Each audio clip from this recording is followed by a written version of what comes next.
Dans une déclaration publiée par la Commission européenne, plusieurs pays de l'UE se disent prêts à soutenir l'idée d'un sommet États-Unis, Ukraine-Russie. Au Portugal, en Espagne et en Grèce, les pompiers continuent de lutter contre des incendies de forêt. Grève des hôtesses et des stewards d'Air Canada, tous les vols ont été annulés samedi, 130 000 passagers impactés.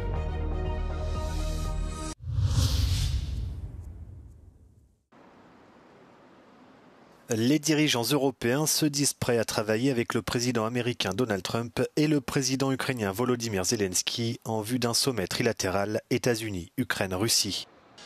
Dans une déclaration publiée samedi par la Commission européenne, ils estiment qu'il appartient à l'Ukraine de prendre des décisions sur son territoire et que les frontières internationales ne doivent pas être modifiées par la force. La déclaration signée par la France, l'Italie, l'Allemagne, la Finlande, la Pologne et le Royaume-Uni a été publiée quelques heures après la fin de la rencontre entre Donald Trump et Vladimir Poutine en Alaska. Les signataires ont déclaré qu'ils saluaient les efforts du président américain pour mettre fin au massacre en Ukraine et à la guerre d'agression de la Russie et ont insisté sur le fait que Moscou ne pouvait pas avoir de droit de veto sur l'adhésion de l'Ukraine à l'OTAN. Dans un post sur X, la présidente de la Commission Ursula von der Leyen a plaidé pour des garanties de sécurité solides pour l'Ukraine et l'Europe.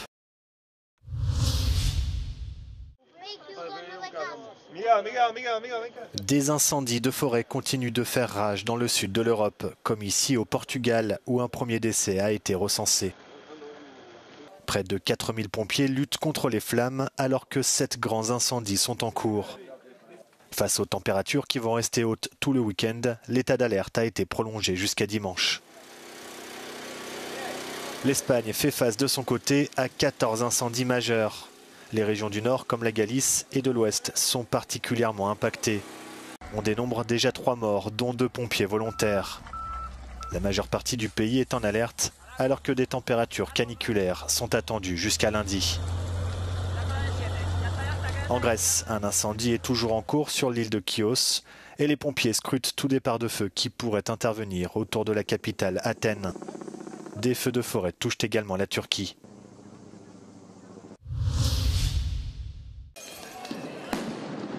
Manifestants et forces de l'ordre se sont affrontés pour la 5e nuit consécutive en Serbie. Depuis la catastrophe de la gare de Novi Sad l'année dernière, des rassemblements anti-corruption ont lieu dans tout le pays. Les manifestants réclament des élections anticipées.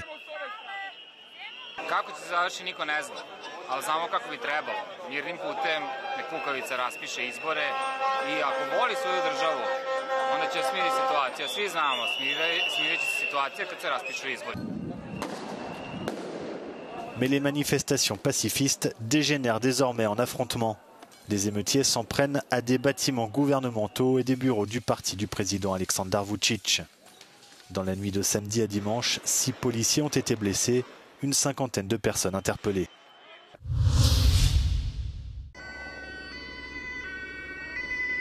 La collision entre un train de passagers et un véhicule agricole a fait au moins 1 mort et plusieurs blessés vendredi au Danemark. L'incident s'est produit à un passage à niveau sans barrière près de Biendrup dans le sud-ouest du pays.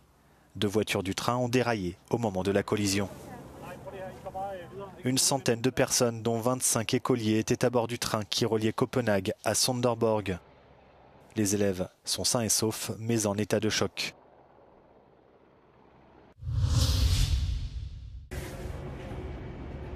Les avions d'Air Canada cloués au sol depuis samedi. En cause, une grève des hôtesses et des stewards de la compagnie aérienne qui demandent des augmentations de salaire et la rémunération du travail au sol. Les discussions entamées il y a plusieurs mois par les syndicats et la direction n'ont toujours pas abouti. Conséquence de la grève, tous les vols prévus samedi ont été annulés. Près de 130 000 voyageurs ont été impactés. Face à cette situation, le gouvernement canadien a fait appel à un arbitre indépendant, ce qui devrait permettre la reprise des négociations et des activités en attendant un accord.